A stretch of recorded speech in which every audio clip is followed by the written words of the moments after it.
बिस्मिल्लाहिर्रहमानिर्रहीम। अस्सलाम वालेकुम। आप हमारा YouTube channel voice of overseas देख रहे हैं। मैं हूं आपका दोस्त तौकीर साजिद। आज बात करेंगे बैंक अकाउंट्स के हवाले से सह खास का महीना तब्दील के मकतब अमल और कुव्वे में क्या फ़र्क है, SOPs की खिलाफ वर्दियाँ, रमज़ान, उम्रा परमिट और कोरोना की तफसीलात इस वीडियो का हिस्सा हैं। जिन दोस्तों ने हमारा चैनल सब्सक्राइब नहीं किया वो चैनल सब्सक्राइब कर लें, बेल आइकन प्रेस कर लें ताकि आने वाली हर नई मालूमात आप तक पहुंचती रहे। सबसे पहले चलते हैं बैंक अकाउंट्स के हवाले से। जैसा कि बैंक अकाउंट अभी नए सिस्टम में होना ज़रूरी है कि आपकी टोटल तनख्वाह जो है वो बैंक अकाउंट्स में आएगी और सालाना जब आपका इकामा रिन्यू होगा आपको अपना बैंक अकाउंट्स जो अपनी सैलरी लिखी होगी आपकी वो पूरी तफसीलात आपको शो करानी होगी। वो आप शो कराएंगे, उसके बाद ही आपका इकामा रिन्यू होगा और आपका दोबारा कॉन्ट्रैक्ट होगा नए कफ़ील के पास। जो भी सिस्टम आप नया करना चाहते हैं, उसी कफ़ील के पास रहना चाहते हैं, तो पहले आप अपनी स्टेटमेंट देंगे, उसके बाद ही आप ट्रांसफ़र ले सकेंगे या इकामा रिन्यू करा सकेंगे। सह खास के हवाले से बात करते चलें। जो दोस्त आज़ाद काम कर रहे हैं, सह खास के महीने तब्दील हो रहे हैं, मुसस्से में नकल कफ़ाले हो रहे हैं, आप अपना इकामा रिन्यू करा के आप किसी भी मुसस्से में कंपनी में जा सकते हैं। मकतब अमल पहले जो सिस्टम था मकतब अमल का, वहाँ से नकल कफ़ालों का सिस्टम था और आपका रुखसार तलब जो है आपकी फ़ीस तजदीद के लिए वो पेड होती थी। लेकिन अभी सिस्टम मकतब अमल में फ़ीस तो आपकी प्रिंट आउट हो रही है, लेकिन वो जो सदात नंबर आता है, वो जो आपका बैंक अकाउंट्स गवर्नमेंट का बैंक अकाउंट जो दिया जाता है वो आता है, वो रॉन्ग होता है, वो उस पर फ़ीस पेड नहीं होगी। अभी जो कुआ सिस्टम नया आया है उससे ही आप मकतब अमल की जो फ़ीस पेड करेंगे सालाना रिन्यूअल के तौर पे, तो वो ही आप पेड कर सकेंगे। वो सदात नंबर जो है वैलिड है और मकतब अमल से जो सदात नंबर निकल रहा है वो अभी वैलिड नहीं है।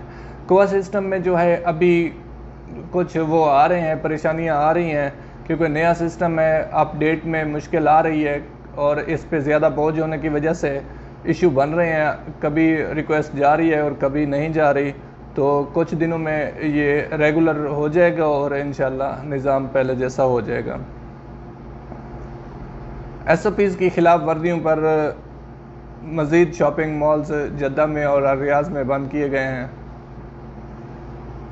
सोशल डिस्टेंस ना रखने पर मुखालफात और मास्क ना पहनने पर भी 10,000 रियाल के जुर्माने आयद कर दिए गए हैं। रमज़ानुल मुबारक में उम्रा का परमिट जारी होने शुरू हो गए हैं। जिन दोस्तों ने उम्रा का परमिट लेना है वो अपने इतमरना में जाएं। 30 तारीख तक के परमिट्स जारी हो रहे हैं। अगले महीने के, अब नेक्स्ट मंथ के शुरू नहीं किए गए, 30 तारीख तक जो है परमिट इशू हो रहे हैं।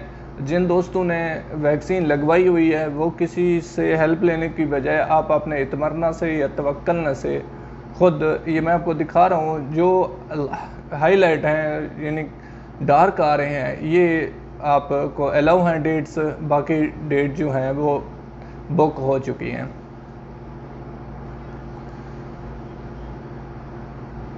चलते हैं कोरोना की तफसीलात की तरफ।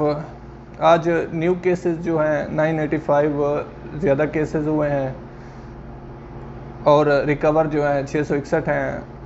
अमवात 10 हैं, अल्लाह ताला उनकी मग़फ़िरत फरमाए, और जिनकी हालत ज़्यादा ख़राब है वो 999 हैं।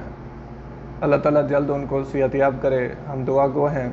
सबसे ज़्यादा केसेस अल रियाज में 463 हैं, मक्का मुकर्रमा में 164 हैं, शिरकिया में 140 हैं, अलगसीम में 37 हैं, असीर में 34, हायल में 34, मदीना मुनव्वरा में 30, और ये तफसीलात आपके सामने आ रही हैं। SOPs पहले बताया गया है जैसा कि माह रमज़ान में केसेस ज़्यादा बढ़ सकते हैं, उसकी वजह कोई सामने तो नहीं आ रही। यह तो हो सकता है वैक्सीन का ना लगना, और जिन दोस्तों ने वैक्सीन लगवाई हुई है वही चंद महीने तक इनका असर रहेगा। सऊदी गवर्नमेंट ने बताया है कि दूसरी वो जो सिस्टम में है वो बंद कर दिया है, जो आपको दूसरी डेट मिली थी। जैसे ही आप देख रहे हैं फर्स्ट डेट आ रही है, पहले सेकंड डेट आ रही थी, मेरी भी आ रही थी 3 जून की, लेकिन अभी वो ख़त्म कर दी उन्होंने। एक पहली ही डोज़ है उस पर उन्होंने ہاف ہائی لائٹ کر دیا ہے، ہاف ابھی باقی ہے۔